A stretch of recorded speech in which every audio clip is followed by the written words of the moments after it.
عربی زبان والوں کو ایڈوانٹیج ہے جس طرح ہمیں بھی اردو کے الفاظ کا. اب یہ جو لحن جلی ہیں ان میں 3 کیٹیگریز کی آپ کو غلطیاں بتاؤں گا, اس کے بعد انشاءاللہ اپنی تجوید کلاس پریکٹیکلی شروع کرتے ہیں. نمبر 1 کیٹیگری ہے اعراب کی غلطی. ایک لفظ ہے اعراب زبر کے ساتھ, وہ ہے بدو اور پینڈو لوگوں کو کہا جاتا ہے. قالت الاعراب آمنا, اے نبی علیہ السلام یہ اعرابی پینڈو بدو کہتے ہیں ہم ایمان لے کر آئے. فرماؤ ابھی تو تم اسلام لے کے آئے ہو, ایمان تو تمہارے دلوں میں ابھی اترا ہی نہیں ہے. ایک لفظ ہے اعراب جو ہماری ایک سمجھ لیں اردو میں بھی ہم اس کو اس حوالے سے سمجھتے ہیں زبر زیر پیش. ویسے عربی لنگوسٹک میں زبر زیر پیش کو اعراب نہیں کہتے, وہ ایک علیحدہ سے بحث ہے, لیکن چونکہ ایک غلط العام چل رہا ہے سمجھنے کے اعتبار سے کسی حد تک درست بھی ہے. زبر زیر پیش کے جو چیزیں ہم یوز کرتے ہیں ہم کہتے ہیں اس کے اعراب. ان کی غلطیاں ظاہر ہے یہ وہ غلطیاں جس کو سارے غلطی سمجھتے ہیں کہ اعراب کی غلطی نہیں ہونی چاہیے, زبر کو زیر نہیں پڑھنا چاہیے, زیر کو پیش نہیں پڑھنا چاہیے. تو ظاہر ہے وہ تو ہمارے پاس لکھے ہوئے ہوتے ہیں. اور یہ اعراب بھی سیدنا علی ابن ابی طالب رضی اللہ تعالیٰ عنہ علیہ السلام نے اپنے دور خلافت میں, ان کے ایک شاگرد تھے ابو الاسود الدولی جو چیف جسٹس آف کوفہ تھے, ان کے سٹوڈنٹ تھے, ان کی ڈیوٹی لگائی تھی کہ قرآن حکیم پر اعراب لگوائے جائیں تاکہ اجمیوں کو ادر دین عرب کے لوگوں کو پڑھنے میں آسانی ہو. یہ تو پھر آل امیہ کے لوگوں نے چونکہ سیدنا علی سے دشمنی کی تو انہوں نے مشہور کر دیا کہ حجاج ابن یوسف نے اعراب لگوائے ہیں. حالانکہ یہ بات علامہ قرطبی نے, جو تفسیر قرطبی اہل سنت کی مین سٹریم کی تفاسیر میں آتی ہے, امام قرطبی المتوفا 668 ہجری 668 ہجری, انہوں نے تفسیر قرطبی کے مقدمے میں لکھا ہے کہ ابو الاسود الدولی نے اعراب لگوائے ہیں, اور وہ چیف جسٹس آف کوفہ تھے اور مولا علی علیہ السلام اس وقت خلیفہ راشد تھے, انہوں نے اس کی ڈیوٹی لگائی تھی. حجاج ابن یوسف تو بہت بعد میں آیا, یہ تو میں بات کر رہا ہوں حجاج ابن یوسف سے بھی آلموسٹ سمجھ لیں 30-40 سال پہلے کی. تو یہ اعراب لگوائے تاکہ اجمیوں کے لیے آسانی ہو. اس کی میں آپ کو نون ایگزامپل دیتا ہوں. سورۃ الفاتحہ تو ہم سارے پڑھتے ہیں, اس میں آتا ہے صراط الذین انعمت علیہم, آتا ہے نا جی, انعمت علیہم, راستہ ان لوگوں کا جن پر تیرا انعام ہوا. انعمتا ہے, تا کے اوپر کیا ہے زبر. اگر میں اسے پیش پڑھ دوں صراط الذین انعمت علیہم تو ہوگا کہ راستہ ان لوگوں کا جن پر میرا انعام ہوا. انعمت میرا انعام, انعمتا تیرا انعام. یعنی وہ عربی میں تو سے جو ہے وہ میرا ہو جاتا ہے, پنجابی سے تو ہو جاتا ہے تیرا. ٹھیک ہے نا, یہ پنجابی والا تو نہیں ہے, عربی والا. انعمت میرا, انعمتا تیرا. تو یہ اعراب کی غلطی بہت بڑی جو میں نے آپ کو ایک بتا دی. اس طریقے سے دوسری کیٹیگری غلطی کی ہے وہ ہے عربی پروننسیشن جو آج ہم نے سیکھنی ہے. زبر زیر کی تو ہم غلطی کرتے ہی نہیں ہے کیونکہ ہم تو اعراب والے ہی قرآن پڑھ رہے ہوتے ہیں عجم کے لوگ. وہ جو پروننسیشن کی غلطی ہے نا جی, وہ یہاں پہ 90% سے زیادہ لوگ کرتے ہیں, اور وہ بڑا خطرناک معاملہ ہے. اس میں آپ کو 2-3 مثالیں انشاءاللہ یہ بلیک بورڈ کے اوپر دیتا ہوں تاکہ آپ کو آسانی ہو جائے. بسم اللہ الرحمن الرحیم. یہ آپ نے عربی زبان کے اندر سورۃ الاخلاص تو سارے پڑھتے ہیں نا جی, قل هو اللہ احد. اچھا, ہم جو سورہ اخلاص میں قل پڑھ رہے ہوتے ہیں نا جی, وہ یہ والا قل ہے, یہی ہے نا جی. اچھا, لیکن جو ہم پروناؤنس کر رہے ہوتے ہیں نا وہ یہ کر رہے ہوتے ہیں.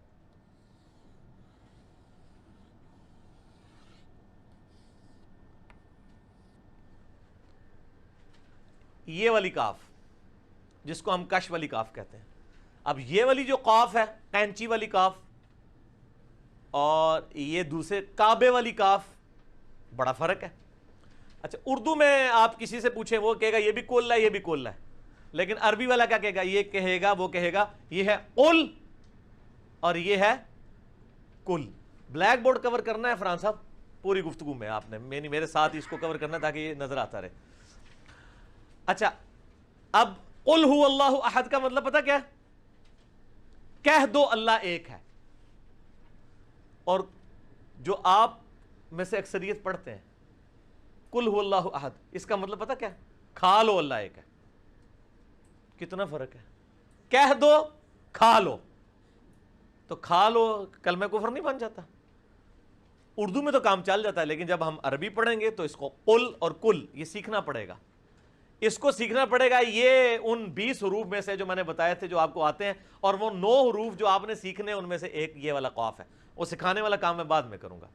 اچھا، ایک تو یہ مثال ہوگی. ایک اور لفظ جو آپ سب کو آتا ہے، اردو میں بھی وہ استعمال ہوتا ہے، کہتے ہیں نہیں میرا قلبی لگاؤ ہے، یعنی دلی. یہ قلب جو ہے عربی کا لفظ ہے، یہ لفظ ہے قلبن.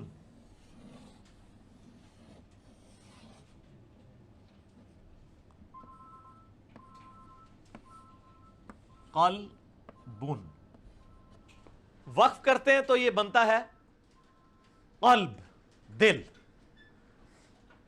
قلب کا مطلب کیا ہے؟ دل. الا بذکر اللہ تطمئن القلوب، سورۃ الرعد آیت نمبر 28. آگاہ ہو جاؤ، اللہ کی یاد میں ہی دلوں کا سکون ہے.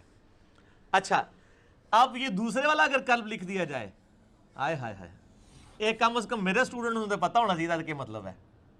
ہاں جی، ہاں. اور یہ لفظ قرآن میں آیا بھی ہے. کس کے لیے آیا ہے؟ علماء سو کے لیے. سورۃ الاعراف کی آیت نمبر 175 اور 176 میں علماء سو کو اللہ نے کتے کی مثال بیان کیا، وہاں پہ یہ لفظ استعمال ہوا ہے کہ اس کی مثال قلب سی ہے، کہ کوئی چیز ملے تب بھی زبان ہانپتا ہے، نہ ملے تب بھی زبان ہانپتا ہے، یعنی دنیا کا لالچی ہے. تو یہ ہو گیا قلب، دل. اور اس قلب کا مطلب کیا ہوا؟ کتا. ایز مینس مان دا فرق. میں نے کہا تھا نا، وہ اردو میں ایک نقطے سے محرم مجرم ہو جاتا ہے، یہاں تو نقطے کے بغیر بھی ہے. یہ نقطے تو اس کی پہچان کے لیے نا، ادروائز تو کافی پڑھ رہے ہیں دونوں، اور زمین اسمان کا فرق آ گیا. تو یہ اتنا بڑا ڈیفرنس ہے جس کی وجہ سے اتنا فرق پڑ جاتا ہے. اچھا، اسی طریقے سے عربی زبان کے اندر آپ جو الفاظ پروناؤنس کر رہے ہیں، وہ پروناؤنسیشن سے پتہ چل جاتا ہے کہ اس نے کون سا لفظ بولا ہے.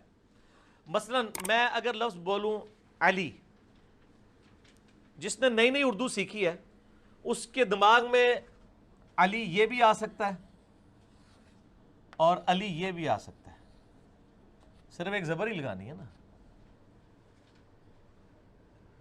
لیکن عربی میں جب بولے گا وہ اس کو علی نہیں بولے گا، اس کو بولے گا علی. علی، عین، یعنی وہ حلق سے نکالے گا آواز کو، اور یہ علی ہوگا اگر ہوگا تو عین اور الف کا فرق بولنے پتہ چل جائے گا. بچپن میں لوگ جب وہ نئی نئی اردو سیکھتے ہیں نا تو ان کو پتہ ہی نہیں ہوتا کہ یہ طوطا جو ہے وہ تے سے لکھنا ہے یا توئے سے. اگر یہ عربی میں پروناؤنس کرایا جائے نا تو کبھی بھی نہ ہو کہ تے سے لکھنا ہے، توئے سے ہی لکھا جائے گا. اس کی جب پروناؤنسیشن طوطے کی جائے گی نا تو وہ تو بھی ایک لفظ ہے جو سیکھنے والا ہے ان 9 حروف میں سے. ٹھیک ہو گیا جی؟ اچھا جی، اس کو مٹائیے جی آپ اس دوران. اچھا، یہ تو دوسری کیٹیگری ہو گئی.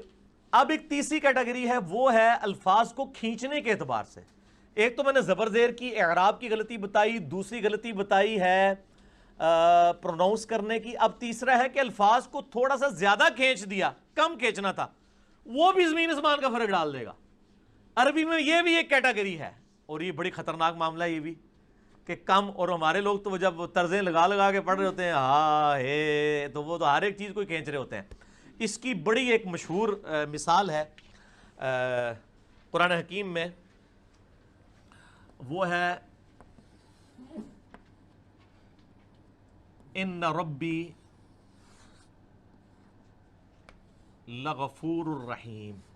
میں اعراب کے بغیر ڈال رہا ہوں.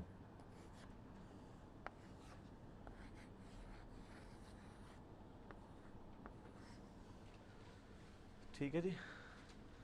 ان ربی لغفور الرحیم، اس کا مطلب ہے بے شک میرا رب ضرور بخشنے والا مہربان ہے. لام زبر لا کا کیا مطلب ہوتا ہے؟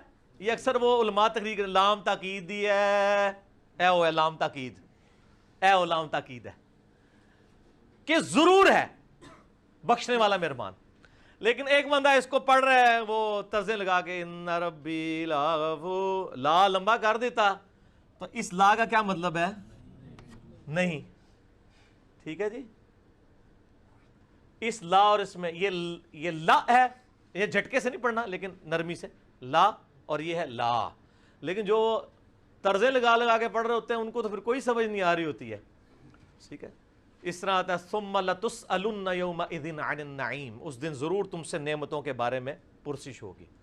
ثم لا تسألن، تو وہ پھر کیا سے کیا بن جائے گا، لا ہو گیا تو الٹ ہو گیا. تو یہ تیسری کیٹیگری تھی جو میں نے آپ کو بتائی اس حوالے سے. بس ٹھیک ہے، مٹانے کی ضرورت نہیں، لکھی رہے. ٹھیک ہو گیا جی. آپ طرز ضرور لگائیں.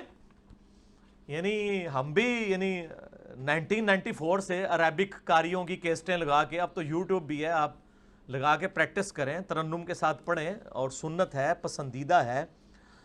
لیکن اس میں الفاظ کو آپ عربی قاریوں کو بھی دیکھیں، اتنی اتنی خوبصورت طرزیں لگاتے ہیں لیکن الفاظ کو کبھی وہ توڑتے موڑتے نہیں ہیں.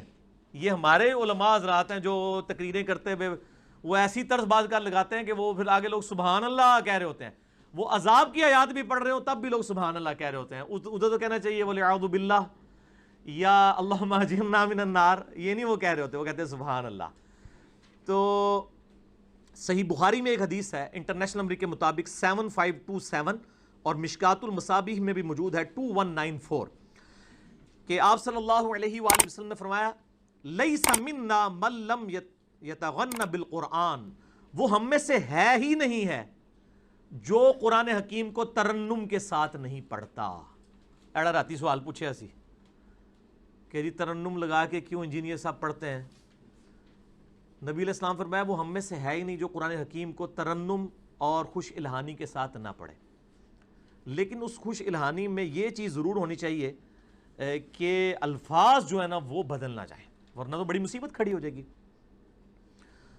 اکثر میری جو ہے وہ تلاوت بھی ریکارڈڈ موجود ہے، یوٹیوب کے اوپر بھی چڑھی ہوئی ہیں. بڑے لوگ ڈیمانڈ بھی کرتے ہیں لیکن ٹائم نہیں ملتا. میرا دل ہے کہ کبھی چلیں 2-4 صورتیں اسپیشلی اسٹوڈیو ریکارڈنگ کروا کے چڑھائی جائیں.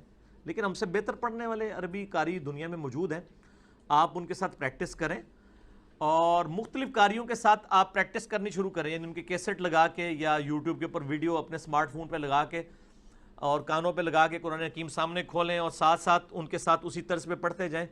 آہستہ آہستہ آپ کی اپنی ایک طرز ڈیولپ ہو جائے گی. 3-4 قاریوں کو سننے کے بعد آپ کے اندر بھی اللہ نے ایک پوٹینشیل رکھا ہے، وہ بھی سامنے آ جائے گا. ٹھیک ہے نا جی. مثلا میں نے اتنا عرصہ پریکٹس کرتا رہا ہوں مختلف قاریوں کی، کرتے کرتے کرتے اب جب میں سنتا ہوں تو میری طرز کسی بھی قاری کے ساتھ پرفیکٹلی نہیں میچ کر رہی ہوتی، ایک نئی طرز سامنے آ جاتی ہے. ٹھیک ہے. تو اب اس سنت پہ عمل کرتے ہیں. میں سورۃ الفاتحہ پڑھوں گا، اس کے بعد اللہ کا نام لے کے انشاءاللہ شروع کرتے ہیں. ترنم کے ساتھ پڑھوں گا، اس کے بعد آمین آپ نے اونچی آواز میں کہنی ہے، اور اس کے بعد جب میں یہ عربی سکھاؤں گا پروناؤنس کرنے کے دوران آپ نے جو میں الفاظ بولوں گا اس کو آپ نے اونچی آواز میں دہرانا ہے، تاکہ ایک تو ریکارڈنگ میں بھی آ جائے اور تاکہ سننے والا جب اس ویڈیو کو دیکھے وہ بور نہ ہو. جب میں ایک چیز کہہ رہا ہوں تا زبر تا، تو پیچھے مجھ سے 10 گنا بڑی آواز آنی چاہیے. ٹھیک ہے نا جی. اتنے بندے یہاں پہ بیٹھے ہوئے ہیں، ٹھیک ہے، میرے خیال 70-80 کے قریب تو ہوں گے، شاید اس سے زیادہ ہوں انشاءاللہ تعالی. تو آواز آپ کی بیچ میں ریکارڈنگ میں آنی چاہیے.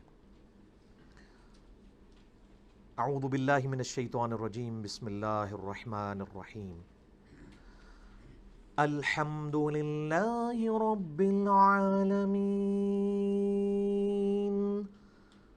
الرحمن الرحیم